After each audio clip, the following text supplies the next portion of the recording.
శాఖల మంత్రి తుమ్మల నాగేశ్వరరావు భద్రాచలంలో పర్యటించారు. అక్కడ జరుగుతున్న అదనపు వంతెన పనుల్ని పరిశీలించారు. ఇక నిర్మాణ పనుల్లో తీవ్ర జాప్యం జరిగిందని మరింత వేగంగా పనులు పూర్తి చేయాలని అధికారులను ఆదేశించారు. 2015లో బ్రిడ్జ్ నిర్మాణం కోసం శంకుస్థాపన చేస్తే నేటి వరకు పనులు సాగతీస్తున్నారని తుమ్మల అసంతృప్తి వ్యక్తం చేశారు. దేవస్థానానికి దేశ విదేశాల నుంచి భక్తులు అధిక సంఖ్యలో వస్తుంటారని బ్రిడ్జి నిర్మాణ పనుల్ని ఫిబ్రవరి నెలాఖరులోగా పూర్తి చేయాలన్నారు.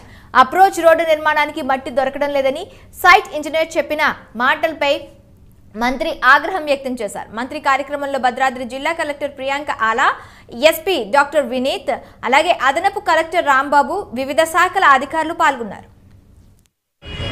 ఇది 15లో శంకుస్థాపన చేశాను నేను గడ్కరీ గారు. After all 100 crores.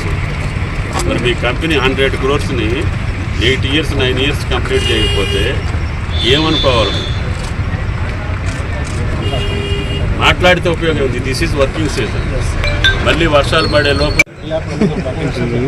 దానికి మంచిగా డివైడర్స్, ఫుట్పాత్లు మొత్తం శాంక్షన్ చేస్తాను. బ్యూటిఫుల్గా భద్రాచలంలో ఉన్న రోడ్డు ఏ సిటీలో ఉండకూడదు. ఆ రోజుల్లోనే వైడనింగ్ చేశాను. ఇంకా ఏమన్నా కావాలంటే కలెక్టర్ గారితో ఎస్పీ గారితో మాట్లాడుకొని భద్రాచలం టౌన్ వరకు నేషనల్ హైవే స్కోప్లో ఉన్న దాన్ని అవుట్ మంచి మోడల్ డివైడర్స్ ఎక్కడ బెస్ట్ ఇది ఉంటామా 3 సార్లు టర్మినేట్ చేయించారు. మళ్ళీ పాపం కేంద్ర మంత్రి గారు చెప్తే we want to continue because సరే మీకు ఇబ్బంది ఉంటుంది కదా. ఇది 15లో శంకుస్థాపన చేశాను నేను గడ్కరీ గారు. After all 100 crores.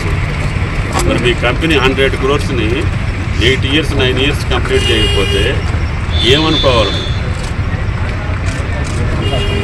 మాట్లాడితే ఉపయోగం ఉంది. This is working season.